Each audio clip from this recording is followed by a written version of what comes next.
We are running out of time.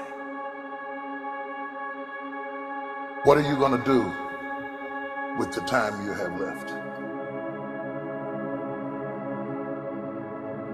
I say that if you don't reposition yourself, you could miss the best time in your life, in this season of life. Because we have got to change the way we think. We have got to change the way we function. We have got to change the way we deal with issues. And the reason that you have to begin to reposition the way you think and the way you function and the way you feel is that we many times are stuck between the lines of limited thinking and limited people and limited ideas and limited philosophies, and there's something creative down inside of you saying, let there be. You need to walk into a situation where you've been locked up and tied up and tangled up and say, let there be light, let there be healing, let there be books, let there be change in this city. You have tried 4 or 5 or 6, 7, 8, 9, 10 different things.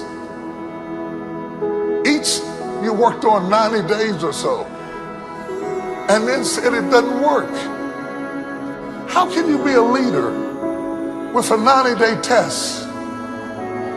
Of course it didn't work. You didn't stick to it long enough. You didn't fight hard enough.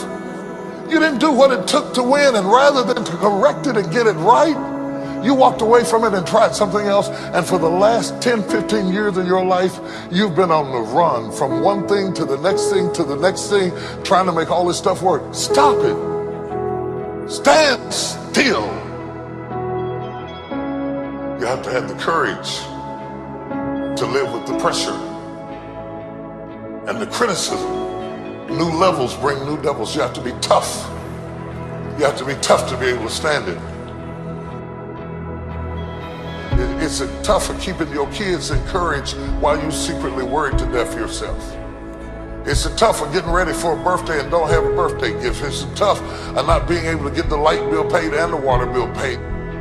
It's tough. But what do we do with these moments? Do we just have them and go back home and wait for the next one? Almost like junkies getting a fix or smokers smoking a cigarette? Are we just habitually addicted to moments without being able to take that moment and use it strategically to do something in our lives? You do not have to accept it the way it is. Somewhere down inside of you there is creativity. We've got to break out of the barriers and the limitations and get outside of the box. Something is about to happen in your life. You've got to take it one day at a time. And when you get to the end of the day, you say, I'm not finished, but I've done everything that I was supposed to do for that day, for that time, for that season. Your season is shifting. You will be able to do now in a way that you have never been able to do it before. You haven't sung your best song. You haven't preached your best sermon yet. You haven't thought your greatest thought. You haven't written down your greatest idea. You haven't dreamed your best dream. Baby, you haven't laughed your best laugh. You haven't had your greatest day yet. It's somewhere inside of you. You're a miracle looking for a place to happen. You have got all kinds of things locked up inside of you that are about to come forth for such a time as this. The time is right. The stage is set. The conditions are in order, and something awesome is about to happen in your life. Don't let anybody tell you you're too young. Don't let anybody tell you you're too old. Don't let anybody tell you you're fitted. Every day you wake up in the morning, it's a sign the best is yet to come. This is my moment, and I am determined to live it. The mind is the battleground. The fight is in your mind. Are you ready for the next level?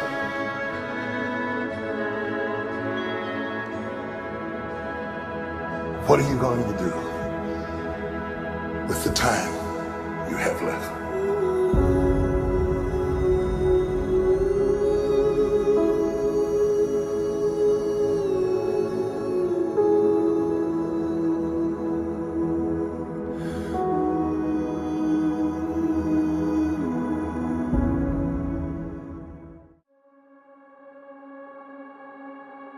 If you live very long at all of your youthful idealism gives way to the harsh realities of life itself. When you were a teenager, you thought you knew everything. But when you got to put everything in practice, you found out it wasn't as easy as you thought it was. Life has a way of making you close your mouth. Life will mute you, shut you down. Because all of us, if you live long enough, will go through a period of feeling so overwhelmed that you think of one more thing, if the phone rings one more time, if I get another text, if I get another email. Sometimes I question technology. I appreciate all the advances, but I don't need another way for anybody to be able to access me. I doubt there are very many people in this room that aren't experiencing some degree of being overwhelmed by life itself. There are moments in your life that you feel overwhelmed by life, by people, by your own issues, by your own circumstances, by demands, by struggles, and yes, by temptations. It's not long before you feel overwhelmed. What is hiding in you that you have not seen? What strength are you underutilizing that you're letting that weak thing whip you like that? How long will you live without knowing what you've got? If you know who you are, then you know who you are not. If you don't know who you are, somebody can ascribe any identity onto you and you will morph into whatever they want you to be. And that's what has happened with a whole lot of us. Some of us have been 10 or 12 different people depending upon who we were with. Because we don't know who we are, we become whoever they want us to be. And then when they leave us, we are confused because we have no real understanding. We like to think that life comes to us in courses, but it does not. In reality, sometimes you got 10 issues and they all hit you in the same weekend. You may not like what you're going through. You may be stressed and overwhelmed. You may not be comfortable with your situation, but you got what it takes. What do you do when life does not seem fair? How do you deal with it when it is not what you expected? When you find yourself with mighty visions and mighty goals dealing with people of mediocrity. You're gonna make it out of this storm. You will survive this attack. You will get through this stage in your life. I know I'm made of some good stuff. I can tell by the burdens I bear and the load I carry and the stuff I endure. I shock myself at what I'm able to take. It's not just that I shock my enemies, I shock myself. They said I was going to die and I believed it, but through hell and high water, I'm still here.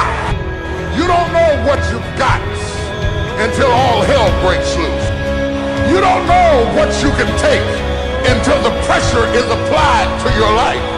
You don't know what you can endure until people stab you in the back and walk away from you. You don't know how much courage you have until you've been under fire and under struggle and under tribulation. You can't learn what's in you sitting back in a lazy boy chair hitting the remote control watching HBO and Cinemax. But when all hell breaks loose, that's when you get to see what you got.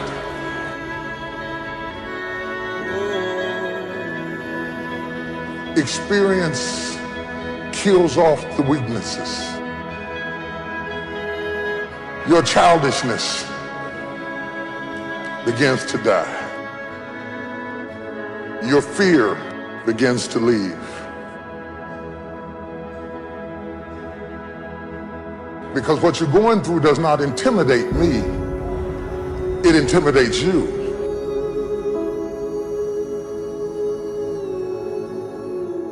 You can quit if you please. You can even take what you got and give it away to 70 other people. But you got what it takes. Because whatever you gave them came from you. You have what it takes. What are you going to do with the time you have left?